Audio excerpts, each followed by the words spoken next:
gospel composition. Okay. Number one, at the time of Christ and the disciples, they didn't have Microsoft Word. They didn't have email. They didn't have computers. Everything was written by hand, ink, right? And a whatever, pen, a feather, whatever you use, and a papyrus scroll. That's number one. Number two, a scroll could only contain so much information and detail. So a scroll can only contain so much information, which means number three, writers had to be very selective in what they wrote, what they included, and how they arranged the material. Okay, everyone with me there? This leads me to my fourth point. You will find a pattern when you compare Matthew and Mark.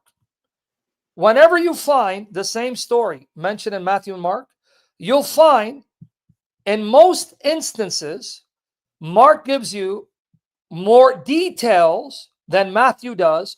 Matthew sums up the event, whereas Mark goes into greater details.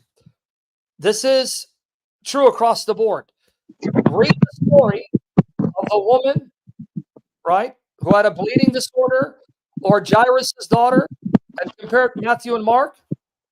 So if you find the stories that Matthew and Mark share in common, in most instances, Mark gives you greater details than Matthew does. Matthew sums up that same story, sums it up, whereas Mark provides greater details. Now, why do you think Matthew would take a story that is found in Mark in greater detail and shorten it and sum it up?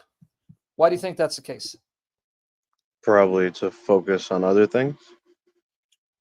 Not only on other things, right? That's part of it. But why is he focusing on other things?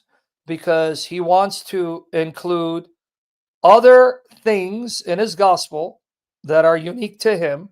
And he's got only so much space to do it, right? Right. So if you're going to contain more sayings of Christ, more deeds of Christ than Mark, that means you can't go in the level of detail in every story and episode because you're going to run out of room, right? Right.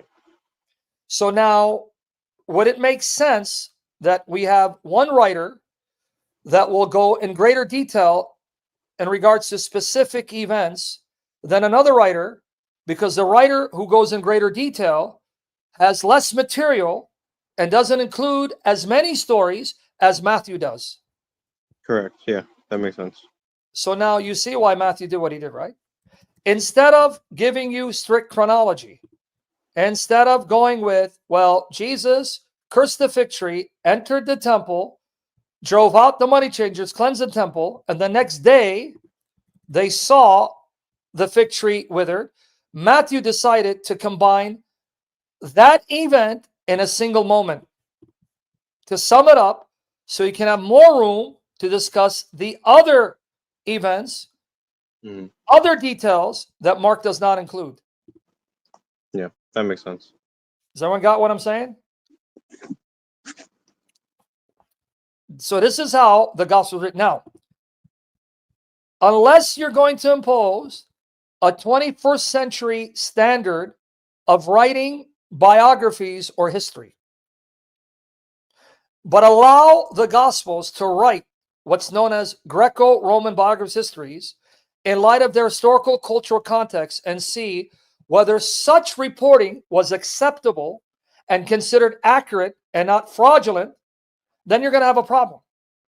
But no one had a problem in the first century because they were writing according to the dictates of first century Greco-Roman biographies and histories, not 21st century. Right? Now, you even find this phenomenon among Matthew and Luke. Everyone got it? So instead of reading Matthew, Mark, Luke, and John from a 21st century lens of how biographies are written, they're not writing in the 21st century. They're not writing to you. You have to go back in time, look at how the Greeks, Romans, and Jews wrote histories and biographies, see what they considered to be acceptable reporting that was accurate and honest and not considered fraudulent, and the Gospels pass with flying colors. So, Right. let me give you another example, this time between Matthew and Luke. So that's the answer, brother. You got the answer? I got it. Thank you.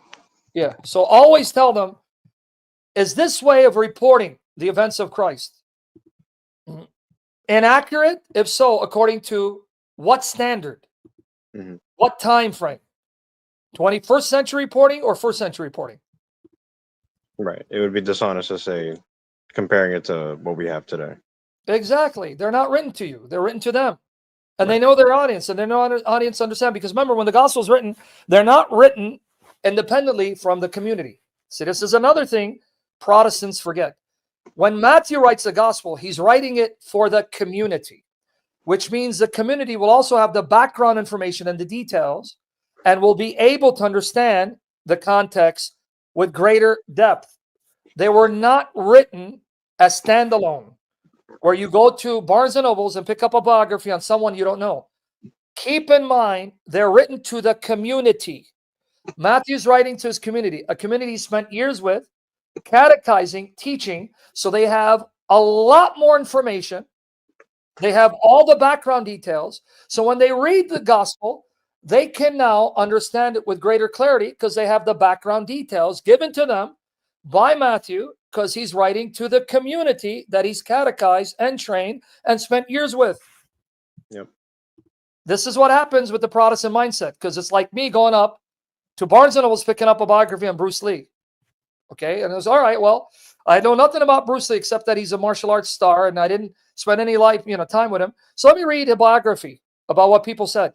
That's not how the Gospels are written. They're written for the communities that the authors were a part of. Mhm. Right? Right. This is why you'll find often they make passing comments that for you and I make no sense, but makes perfect sense to the community they're writing to. So they know if they mention something in passing without going into detail, the audience will already know, they'll pick it up. I'll give you an example. So you asked me a good question, brother. So in light of first century reporting, the Gospels pass with flying colors. So does Acts. Watch this comment, which is not found in Matthew and Luke, because Matthew and Luke are not writing to the same audience. Mark 15:21. Church tradition says Mark was writing at Rome, and he was writing down what Peter preached in Aramaic, and he wrote it in Greek. That's early church tradition. That's universal and reliable.